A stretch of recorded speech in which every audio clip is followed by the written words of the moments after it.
Man, oh man, how much of a difference a couple days can make. Yes, the Raiders offense comes back and completely puts away, well, I shouldn't say puts away all concerns, but they bounce back pretty nicely, especially in a 63-21 win over. That's right, 63 points this offense put up on the Chargers. Fantastic, fantastic job by this offense. Fantastic job by Antonio Pearson company. Like they definitely came back and did some really good things. But we're gonna cover all of the things in that were the latest game on Thursday night against the Chargers in our latest edition of Standouts and Fizzouts, because everybody has their own edition of winners and losers. Ours is Standouts and Fizzouts because of players that stood out and other players that fizzled out because of pop. Yes, with pop, we think it's the greatest thing since sliced bread, and it needs to replace all water. Let us know what kind of pop you guys drink down in the comment section below. We absolutely love it. And so we're going to start here, and it's pretty simple to start out with. Aiden O'Connell in this offense. I mean, anytime that you can put together a performance in which you score 63 points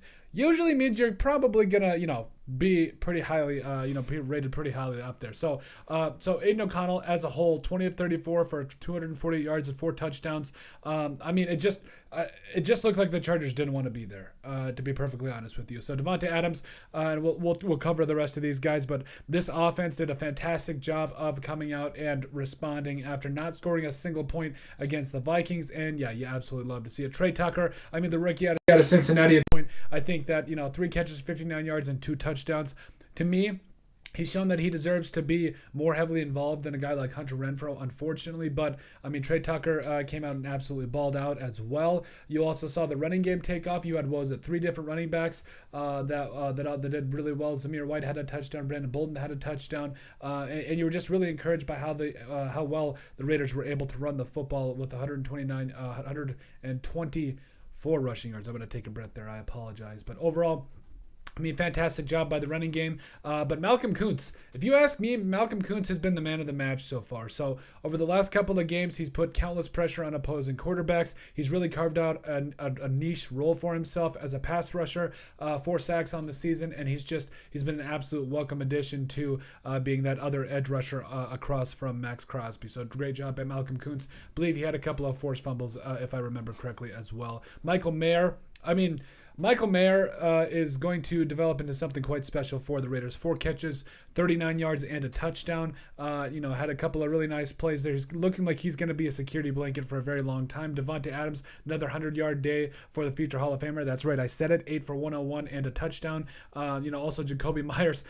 Jacoby Myers, if you had him on fantasy, you were pretty happy. He threw 2 passes for 12 yards and a touchdown. Also, one of those was to Davante Adams. Excuse me. He also had 2 catches for 32 yards and a touchdown. Jerry Tillery had that sack where he just basically came out the middle and demolished Easton Stick. Really played well there. Jack Jones, I swear Jack Jones was Spider-Man there for a second, just coming up out of nowhere and completely just finding a way to one-handed intercept that and get it done. Just absolutely incredible. Great play by him. John Jenkins, who was the recipient of that strip sack by Malcolm Kuntz and made it happen and scored 6 points off of it. And then finally Antonio Pierce.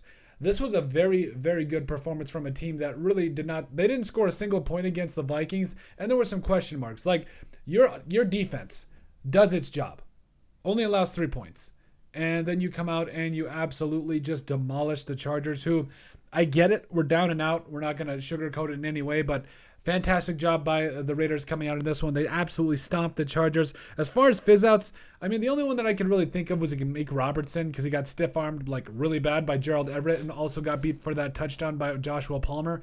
Other than that, I'm not going to nitpick this one. You were really happy with how the Raiders bounced back. They made their plays. I think this was more of a statement win than anything. And does this mean that the Raiders have a little something? Maybe. We'll see how they definitely do moving forward against the Chiefs and all that. But I do think that this was a big-time win for the Raiders in terms of getting their mojo back, just seeing what they've got for next year. Because, again, there's no guarantees for the rest of this season. Now they're 6-8. They got 3 games left. There's really no guarantees on what could happen. It's all every man for himself. Everybody needs to play lights out and make things happen, and that's exactly what everybody did for the Raiders tonight. But let us know what you guys think. Make sure you guys like, comment, and subscribe down below. All that wonderful stuff. Let us know about our latest edition of Standouts and Fizzouts. Hey, pop. Which one do you drink? Pop or soda? Sorry. Is it Coke, Pepsi, Diet Mountain Dew, Diet Dr. Thunder, whatever it is? Let us know in the comment section down below, and let us know what you guys guys think about the Raiders' big-time win over the Los Angeles Chargers?